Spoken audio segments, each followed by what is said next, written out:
అందరికీ నమస్కారం అండి.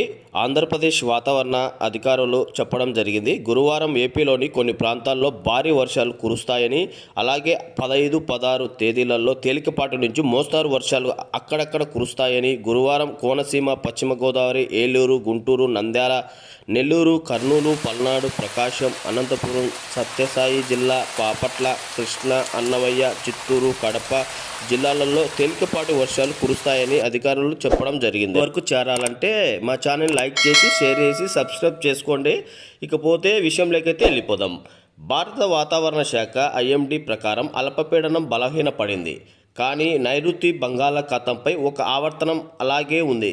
దాని కారణంగా గురువారం, శుక్రవారం, శనివారం కోస్తాంధ్ర, యానం, రాయలసీమలో తేలికపాటి నుంచి మోస్తారు వర్షాలు అక్కడక్కడ కురుస్తాయని, అలాగే గురువారం ఏపీలో అక్కడక్కడ భారీ వర్షాలు కురుస్తాయని చెప్పడం జరిగింది. శాటిలైట్ లైవ్ అంచనాల ప్రకారం గురువారం ఉదయం నుంచే ఏపీలో తేలికపాటి నుంచి మోస్తారు వర్షాలు మొదలవుతాయి. అవి క్రమంగా పెరుగుతూ రోజంతా రాయలసీమ, కోస్తాంధ్రలో కురుస్తాయి. తెలంగాణలో వర్షాలు కురవగానే మేఘాలు వాతావరణం ఉంటుంది. గాలి వేగాన్ని గమనిస్తే తెలంగాణలో గంటకు మ్యాక్సిమం 13 కిలోమీటర్లుగా ఉంటుంది. ఏపీలో గంటకు మ్యాక్సిమం 15 కిలోమీటర్లుగా ఉంటుంది. ఒక బంగాళాఖాతం నుంచి బలమైన గాలులు ఏపీకి వస్తున్నాయి.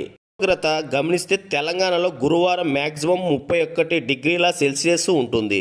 ఏపీలో మ్యాక్సిమం 30 డిగ్రీల సెల్సియస్ ఉంటుంది. అయితే ఎండ ఉన్నట్లుగా అనిపించదు.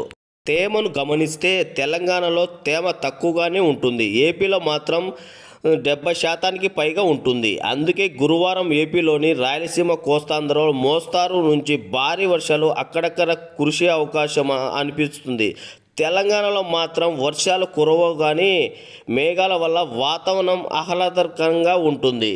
ఇలాంటి అప్డేట్ న్యూస్ మీ వరకు చేరాలంటే మా ఛానల్ లైక్ చేసి, షేర్ చేసి, సబ్స్క్రైబ్ చేసుకోండి ఫ్రెండ్స్. ఇక మీ ఫ్యామిలీస్కి, మీ ఫ్రెండ్స్కి కూడా షేర్ చేయండి.